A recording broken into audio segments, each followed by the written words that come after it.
স্বাদে ঘ্রাণে অতুলনীয় মানিকগঞ্জের ঐতিহ্যবাহী হাজারী গুড়ের সুনাম রয়েছে দেশ বিদেশে।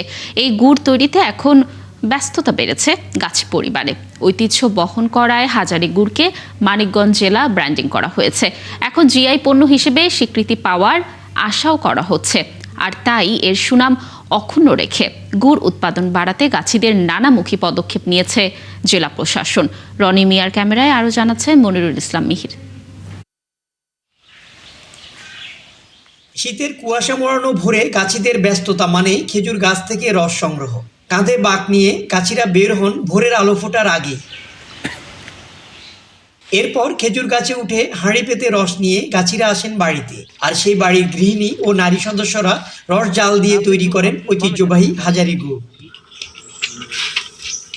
প্রায় 150 বছর ধরে মানিকগঞ্জের হরিরামপুর উপজেলার চালা, গালা, বাল্লা, গোপীনাথপুর, কাঞ্চনপুর, রামকৃষ্ণপুর সহ বিভিন্ন এলাকায় তৈরি হয়ে আসছে ঐতিহ্যবাহী এই গুড়। শীত শুরুর 3 মাস পর্যন্ত চলে গুড় তৈরি।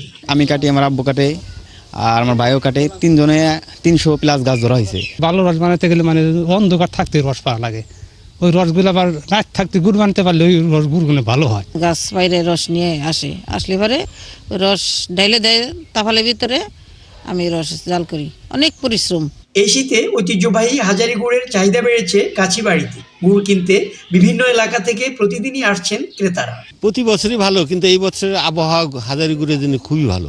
আমি শুধু আপনার যেটা পালিকাটা রস, এটা দিয়ে শুধু হাজারী গুড় তৈরি হয়। হাজারী গুড় 1600 থেকে 1800 টাকা পর্যন্ত রাখি। জেলার ঐতিহ্য বহন করায় সরকারিভাবে মানিকগঞ্জ জেলাকে হাজারী গুড়ের ব্র্যান্ডিং করা হয়েছে।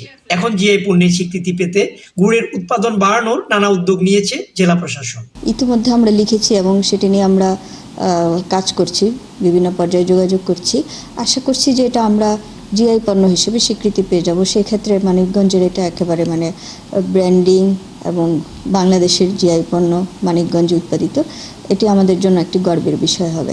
ঐতিহ্যবাহী এই হাজারী গুড় বিক্রি হচ্ছে প্রতি কেজি 1800 থেকে 2000 টাকায়। মনিরুল ইসলাম মিহির, 71, মানিকগঞ্জ।